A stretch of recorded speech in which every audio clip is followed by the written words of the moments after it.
इस पार्ट के अंदर मैं आपको टिपिकली ये बताने वाला हूँ कि आपको साइन अप सिस्टम को किस तरीके से बनाया जाता है, वो भी HTML और पाइथन दोनों को मिला के, स्पेशली फ्लास्क के अंदर।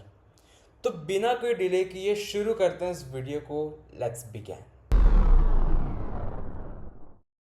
अब सबसे बेसिक पॉइंट समझना, HTML के अंदर वेरिएबल्स तो नहीं होते, ये बात आपको पता है। तो HTML के पास वेरिएबल्स नहीं है, तो हम क्या करें? HTML के पास वेरिएबल्स तो नहीं है, तो इसके वजह से हम वेरिएबल्स को तो यहाँ पे एक्सचेंज तो नहीं कर सकते HTML और पाइथन के बीच पे। लेकिन HTML ने इसी सवाल के लिए ना एक छोटा सा आंसर निकाला। इसके लिए एक एट्रीब्यूट लाया जिसका नाम है नेम। मतलब कि जब भी आप नेम एट्रीब्यूट को इस्तेमाल करके जब भी इसके अंदर जो भी लिखते हो, तो ये जो अंदर वाले जो पार्ट है ये आपका डेटा को पकड़ के रखते हैं, आपका डेटा को होल्ड करता है। ये डेटा को सेव नहीं करते, डेटा को होल्ड करता है। तो नेम एट्रीब्यूट को इस्तेमाल करके आप यूजर के इनपुट को होल्ड कर सकते हो। मतलब कि यूजर का नाम, फॉर एग्जांपल मैं यहाँ पे एक इनपुट बनाता हूँ, तो मैं यहाँ पे लिखता हूँ इनपुट टाइप करके, और मैं यहाँ पे टेक्स्ट करके लिख देता हूँ। और जब मैं नेम एट्रीब्यूट दे के यहाँ पे लिखूंगा कि name attribute is equals to name करके, मान के चलो मैं यहाँ पे नेम ही लिखना चाहता था, तो मैं क्या करूंगा, मैं यहाँ पे लिखूंगा श्रीहन। मैं अपना नाम लिखता हूँ, तो क्या करेगा नेम एट्रीब्यूट इस नेम को पकड़ेगा, तो यहाँ पे नेम लिख देता हूँ और इस नेम को श्रीहन के बराबर कर देगा। और क्या करेगा, मैं जब भी नेम को इस्तेमाल करूंगा तब वो प्रिंट मुझे श्रीहन करके देगा, जब तक कुछ नई वैल्यू यहाँ पे मैं एंटर ना कर दूं। मतलब कि ये नेम वेरिएबल इसको होल्ड करके रखता है। आई होप ये बात आपको क्लियर है। तो हम क्या करने वाले हैं यहाँ पे, हम सिंपली ना इन दोनों चीजों को हम यहाँ पे वापस यूज करेंगे। फॉर एग्जांपल कि देखना, ये हमारा HTML है मान के चलो, और ये हमारा पाइथन है, और हम यहाँ पे एक और डेटाबेस को यूज करने वाले हैं JSON, मतलब कि जावास्क्रिप्ट ऑब्जेक्ट नोटेशन। इसको यूज करके हम अपने डेटा को सेव कर सकते हैं, एक स्ट्रक्चर्ड डेटा को सेव कर सकते हैं, जो कि देखने में बहुत आसान होता है, वो भी एक की वैल्यू पेयर्स के। तो देखो बिना कोई डिले किए मैं इसको आपको बताता हूँ। अब देखना, मैंने आपको बताया कि मैं यहाँ पे नेम एट्रीब्यूट को यूज करके मैं डेटा को होल्ड करूंगा। ओके, तो जिस डेटा को मैंने होल्ड किया ना, मैं उसको यहाँ पे पोस्ट कर, ओके, इसको मैं यहाँ पे पोस्ट कर दूंगा जहाँ पे पाइथन के अंदर। तो पाइथन के अंदर में जब ये नेम एट्रीब्यूट को, मतलब कि यहाँ पे जो भी डेटा ये होल्ड करके रखा है, जब ये पाइथन के पास चले जाएगा तो क्या होगा, तो पाइथन क्या करेगा, उसको एक्सेप्ट करेगा। मतलब कि हम कोड ऐसे लिखेंगे जहां उसको पाइथन एक्सेप्ट करे, और उस एक्सेप्ट करने वाले डेटा को पाइथन अपने एक वेरिएबल में उसको स्टोर कर ले। ये बात आपको पता होगा कि पाइथन के अंदर तो वेरिएबल्स होते हैं, राइट। तो मैं क्या करूंगा, ये जो डेटा ये इंक्लूड करके रखो, उसको मैं एक वेरिएबल के अंदर स्टोर करा दूंगा। जैसे मैं इसको वेरिएबल के अंदर स्टोर करा दूंगा, और यहाँ से काम बहुत आसान बन जाएगा, क्योंकि जैसे ये वेरिएबल यहाँ पे मैं स्टोर कर दूंगा, इसको मैं डायरेक्टली यहाँ पे सेव कर दूंगा। तो यही काम हम कंप्यूटर में प्रैक्टिकली करके देखते हैं। तो चलिए वापस चलते हैं कंप्यूटर स्क्रीन के अंदर। सबसे पहले मैं इंपोर्ट कर लेता हूँ फ्लास्क को। तो मैं यहाँ पे फ्रॉम फ्लास्क करके मैं यहाँ पे लिखता हूँ इंपोर्ट फ्लास्क, साथ साथ मैं रेंडर टेम्पलेट को यहाँ पे इंपोर्ट करता हूँ और रिक्वेस्ट को मैं यहाँ पे इंपोर्ट करता हूँ। ओके, रिक्वेस्ट को मैंने क्यों इंपोर्ट किया मैं आपको जस्ट बाद में बताऊँगा मैं क्यों इसको इस्तेमाल किया। उसके बाद मैं एक ऐप बनाता हूँ यहाँ पे फ्लास्क करके अंडरस्कोर नेम एंड अंडरस्कोर करके, और मैं एक डैशबोर्ड के लिए एक स्लैश ऐप रूट में यहाँ पे एक डैशबोर्ड के लिए बना देता हूँ, जो कि इंडेक्स होगा मेरे लिए। तो मैं यहाँ पे इंडेक्स करके लिखता हूँ, और इसको मैं रिटर्न रेंडर टेम्पलेट करके मैं अपना index.html फाइल को यहाँ पे दे देता हूँ।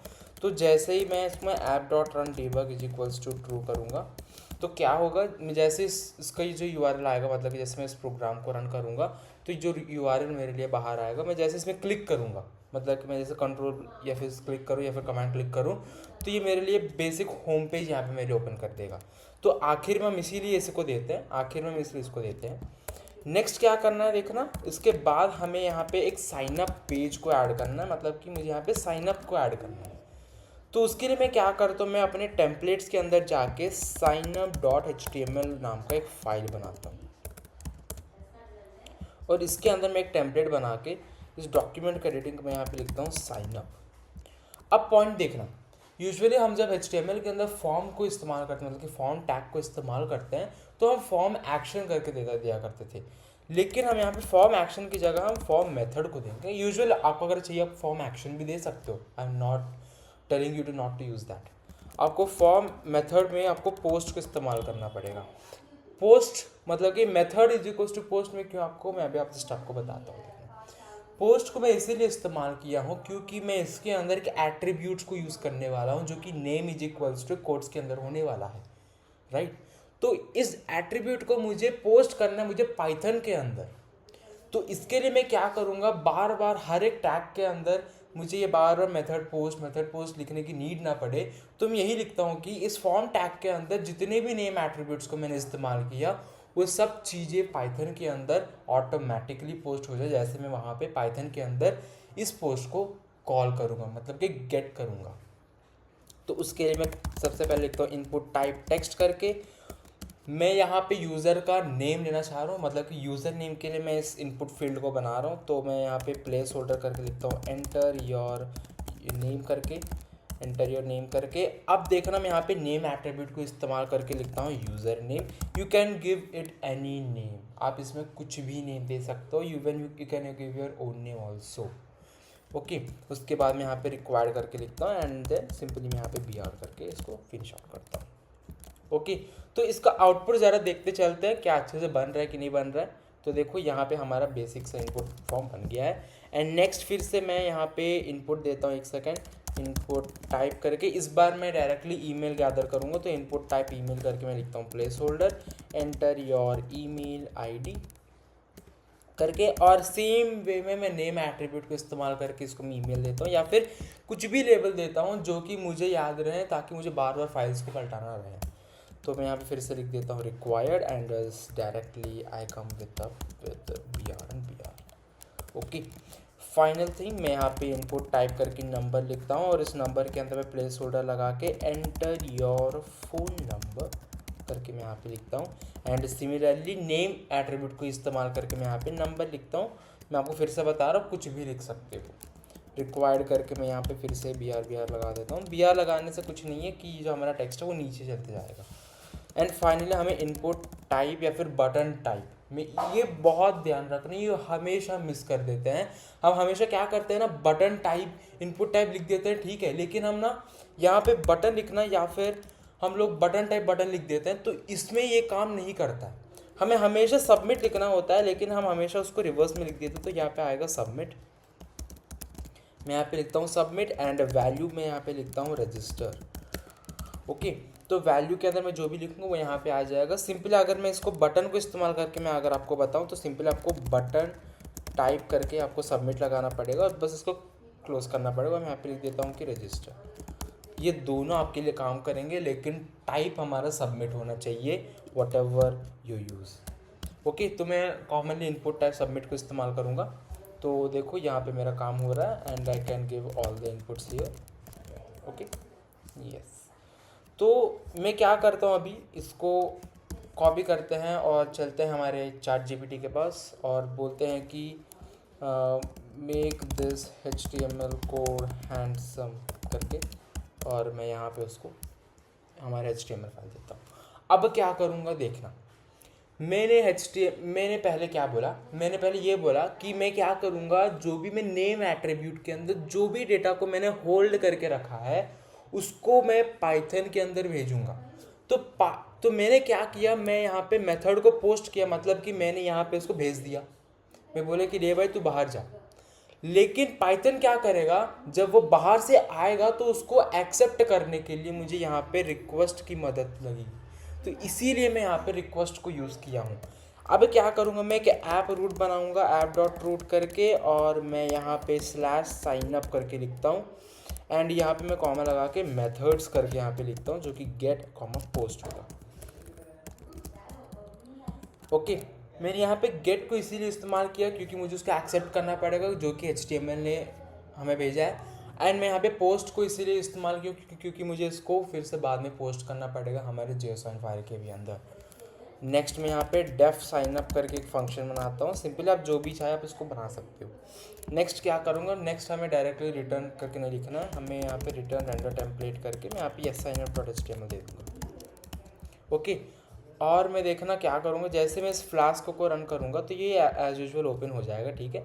अब मैं क्या करूँगा, मैं किसी HTML के अंदर ये तो नहीं बताया कि साइनअप कैसे ओपन करें, तो मैं यहाँ पे डायरेक्टली लिंक के अंदर ही मैं लिख देता हूँ /साइनअप, तो जिससे मेरा साइनअप पॉइंट ओपन हो जाएगा। तो ये मेरा HTML अच्छे से स्टाइल हो गया है, तो मैं signup.html को थोड़ा चेंज कर देता हूँ। ओके, एंड यस, अब ये मेरे लिए अच्छे से बन गया है। ओके, चलो अब क्या करूँगा, देखना मैं पूरा ब्राउज़र को क्विट कर देता हूँ। अरे यार, विजुअल स्टूडियो कोड, यस। अब देखना, अब चलो ठीक है, हमने तो इसको भी रिटर्न कर लिया, हमने साइनअप पेज सब कुछ बना लिया, लेकिन अभी हमें क्या करना पड़ेगा देखना।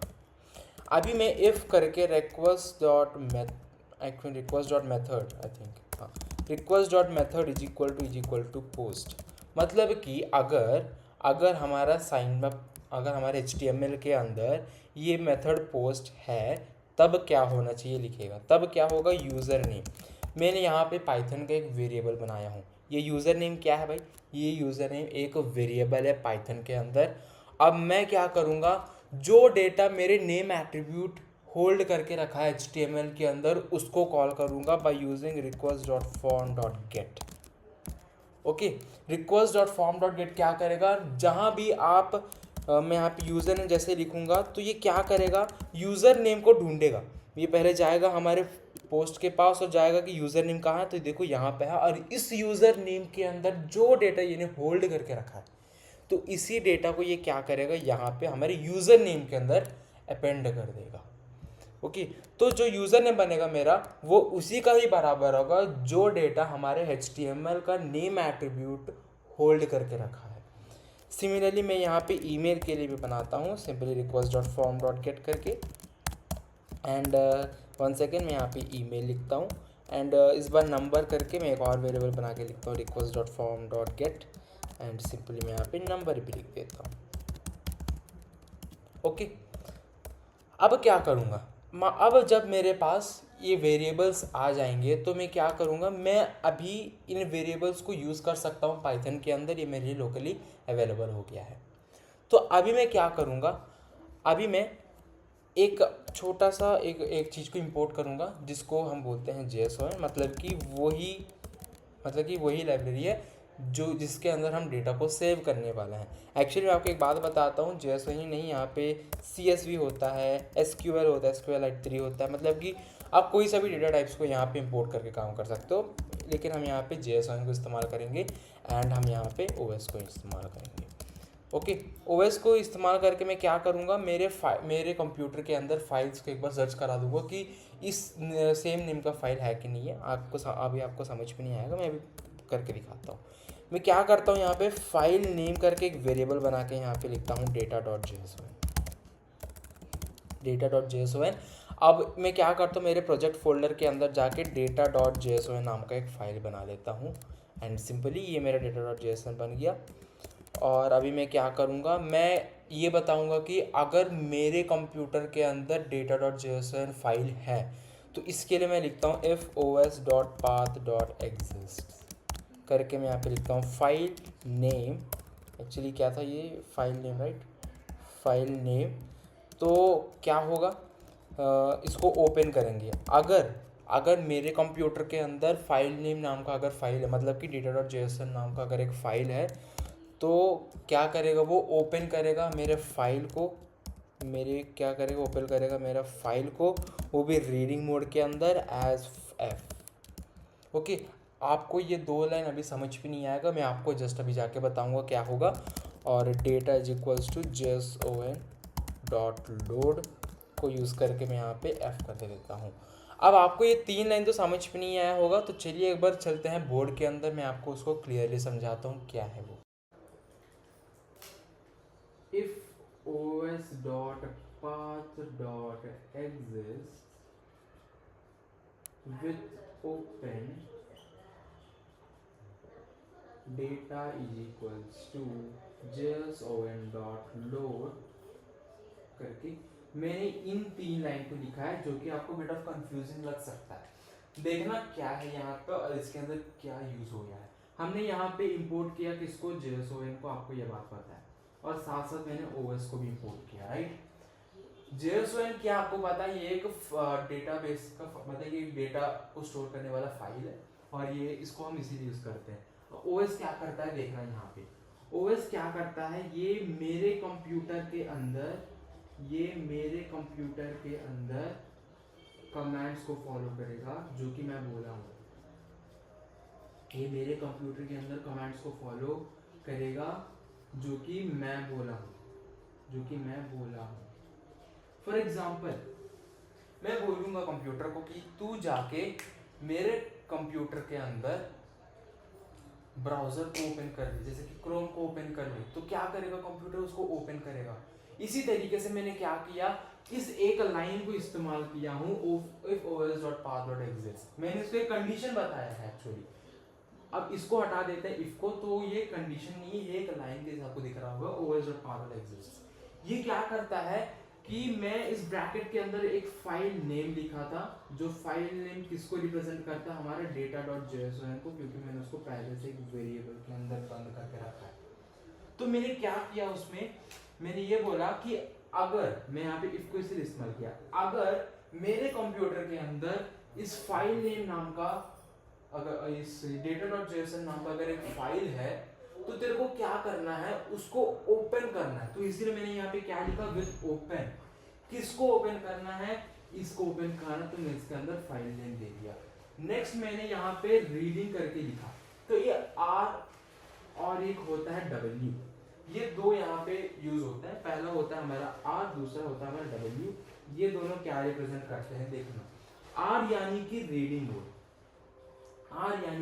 मोड, मतलब कि मान के चलो अगर आपके पास एक टेक्स्ट बुक है और आप उसको ओपन करके रीड कर रहे हो, अब उसको ऊपर से पढ़ रहे हो, उसमें आप कुछ हाईलाइट नहीं कर रहे हो, उसमें कुछ आप अंडरलाइन नहीं कर रहे हो, उसमें आप कोई पेज को नहीं हटा रहे हो, मतलब कि आपने सिर्फ और सिर्फ रीडिंग किया, उसमें आपने कुछ भी चेंजेस नहीं की, तो ये हो गया हमारा रीडिंग मोड। तो कंप्यूटर क्या करेगा, इसको ओपन करेगा मेरे data.json फाइल को और उसको रीड करेगा, भले उसके अंदर कुछ डेटा हो या ना हो, वो एक रीडिंग मोड में ओपन करेगा, जिसके अंदर हम उसके अंदर कुछ भी एडिट नहीं कर सकते। तो इसीलिए मैं इसको यहाँ पे रीडिंग मोड में ओपन किया हूँ। अगर इसके अंदर कुछ भी डेटा है तो वो क्या होगा, मेरे डेटा में आ जाएगा। तो इसीलिए मैं इस डेटा के वेरिएबल के अंदर डेटा आने के लिए मैंने क्या किया, JSON.load करके मैंने F किया। लेकिन ये F में इसीलिए क्या, क्योंकि मैं ये जो फाइल है, मैं जिसको ओपन किया था, मतलब कि विद ओपन करके मैं जब एज F किया, तो मेरे फाइल को ओपन करने में जितना भी डेटा है वो मेरे F के अंदर स्टोर हो गया, और इसी F को मैंने क्या किया, लोड किया हूँ किसके अंदर, एक JSON के अंदर, और उसको मैंने डेटा नाम के एक वेरिएबल पे स्टोर करके रखा है। बस इतना ही है इन तीनों लाइन के अंदर। ओके, तो बढ़ते हैं फिर से कंप्यूटर स्क्रीन के अंदर, फिर से चलते हैं और शुरू करते हैं, रिज्यूम करते हैं बच्चों के काम। तो मैं तो यहाँ पे सिंपली मैंने अपना एक कंडीशन बता दिया। अब दूसरा कंडीशन ये है कि अगर मेरे कंप्यूटर के अंदर data.json नाम का फाइल अगर नहीं है, तो क्या करना है, उस फाइल को क्रिएट कर दे, जैसे कि डेटा इज इक्वल्स टू ये, तो ये ओपन कर देगा। तो जब हम दो स्क्वायर ब्रैकेट्स को लगाते हैं तो क्या होता है, ये ओपन हो गया है। मैं आपको ये बता देता हूँ कि अगर आपने जब फाइल क्रिएट किया तो इसको ज़रूर ओपन करके रखना। ओके, तो इसको ओपन करने के लिए बस आपको कुछ नहीं करना, आपको सिंपली दो स्क्वायर ब्रैकेट्स को लगा देना है और बस छोड़ देना है इसको सिंपली, और इसके अलावा कुछ नहीं करना आपको। ओके, तो ये हो गया हमारा बेसिक पॉइंट। अब क्या करूँगा मैं, अब मैं इस यूज़र नेम्स, मतलब कि ये जो मैं वेरिएबल्स बना के रखा हूँ ना, जो कि नेम एट्रीब्यूट होल्ड करके रखा है, इनको यूज़ करने वाला हूँ। तो मैं एक वेरिएबल बनाता हूँ यहाँ पे, और जैसे कि मैं यहाँ पे न्यू यूज़र करके मैं यहाँ पे ना डायरेक्टेड यूज़र्स करके मैं यहाँ पे एक वेरिएबल बनाता हूँ, डायरेक्टेड यूज़र्स करके, और इसके अंदर मैं एक डिक्शनरी बनाता हूँ। इस डिक्शनरी के अंदर मैं क्या करूँगा, एक यूज़र नेम नाम का एक लेबल करके मैं अपने यूज़र नेम को यहाँ पे लिख दूँगा। सिमिलरली ईमेल करके मैं अपना ईमेल को भी लिख दूंगा, साथ साथ मैं नंबर करके मैं अपना नंबर भी लिख दूंगा। अब पॉइंट आते हैं कि ये सब चीज़ें मैं कहाँ से लिख रहा हूँ, ये सब चीज़ें मैं वहीं से लिख रहा हूँ जो कि यहाँ है। और ये क्या है, ये वही है जो कि हमारे HTML के अंदर नेम एट्रीब्यूट डेटा को होल्ड करके रखा है। ओके, तो ये हो गया हमारा डायरेक्टेड यूजर जिसको मैंने डिक्शनरी के अंदर स्टोर किया है। अब पॉइंट आता है कि मैंने इसको डिक्शनरी के ही अंदर क्यों स्टोर किया है। डिक्शनरी में आपको एक एडवांटेज मिल जाता है कि आप डिक्शनरी के अंदर की वैल्यू पेयर्स को एक साथ आप रख सकते हो। जैसे कि यूज़र नेम हो तो यूज़र नेम, ईमेल आईडी तो ईमेल आईडी, तो इस तरीके से आप यहाँ पे लिख सकते हो। तो इसीलिए मैंने इसको इस्तेमाल किया है। अब क्या करूँगा देखना, अब मेरे पास तो सारे डिटेल्स आ गया कि मैं इसको अपेंड भी कर सकता हूँ। अभी मैं क्या करूँगा, अपेंड करूँगा मेरे यूज़र्स को। तो मैं लिखता हूँ यहाँ पे directed users dot append data करके मैं यहाँ पे लिखता हूँ। आई थिंक यही हो सकता है, यही होना चाहिए, हाँ। तो अभी मैं क्या करता हूँ, मैं ये जो फाइल है मेरा, तो मैं अभी इसको ओपन करता हूँ, मतलब कि किसको मैं अभी ओपन करता हूँ, अपना फाइल को, फाइल नेम, अरे यार फाइल नेम को मैं इसको ओपन करता हूँ। अब मैं इसको ना एक राइटिंग मोड में ओपन करूँगा। अब पॉइंट आती है कि अभी इसको मैं राइटिंग मोड में क्यों ओपन कर रहा हूँ। मैं इसको राइटिंग मोड में इसीलिए ओपन कर रहा हूँ क्योंकि मुझे अभी इसके अंदर कुछ एडिटिंग्स करनी है, मुझे इसके अंदर कुछ नया डेटा को यहाँ पे इंपोर्ट करना है। तो मैं इसको भी एज एफ करके यहाँ पे मैं लिखता हूँ और मैं यहाँ पे ना JSON.dump को इस्तेमाल करूँगा। डंप क्या करता है, डॉट डंप को इस्तेमाल करने पे ये जो भी हमारा डेटा होता है वो हमारे data.json के अंदर चले जाता है।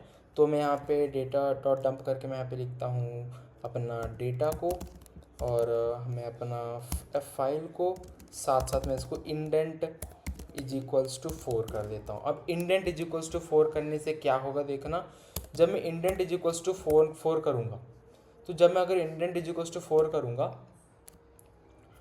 तो मेरा डेटा एकदम स्ट्रक्चर्ड बन जाएगा, मतलब कि कॉमा सेपरेटेड नहीं बनेगा। जैसे मान के चलो मैं यहाँ पे कॉमा लगा दिया और मैं नेक्स्ट लाइन पे चला गया तो वो भी नेक्स्ट लाइन पे चले जाएगा जैसे कॉमा आ जाएगा। तो ओके, तो अब मैं क्या करूँगा, मैं अपना फाइल को यहाँ पे सेव कर लिया हूँ। जैसे अगर ये सेव हो जाएगा तो ये मुझे बोलेगा कि डेटा सेव्ड सक्सेसफुली। तो एक बार टेस्ट करते हैं, मुझे पता नहीं कि काम करेगा कि नहीं करेगा। सक्सेसफुली, अरे यार स्पेलिंग गलत, सक्सेसफुली, हाँ। तो एक बार इस प्रोग्राम को मैं रन करता हूँ, एक बार टेस्ट कर देते हैं कि काम करता है कि नहीं करता है। तो लिंक आ गया, तो मैं इसको ओपन कर लेता हूँ अपने सर्वर से और यहाँ पे मैं /signup करके लिखता हूँ NUP। तो ये आ गया। तो मैं अपना नाम लिखता हूँ, सबसे पहले मैं अपना नाम लिखता हूँ श्रीहन